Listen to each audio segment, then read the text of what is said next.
First line. My favorite festival is Holi. Second line. Holi is known as the festival of colors. Third line. It is celebrated in the month of March. Fourth line. People throw colors in water on each other. Fifth line. Children enjoy playing with water balloons and pitchkaris.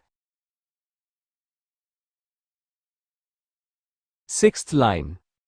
On this day, people forget their differences and become friends.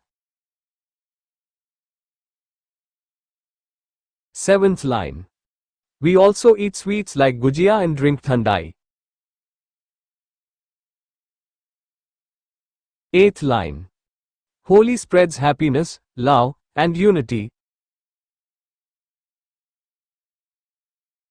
Ninth line. Before Holi, people celebrate Holika Dahan at night. 10th line. I love Holi because it is full of fun and joy.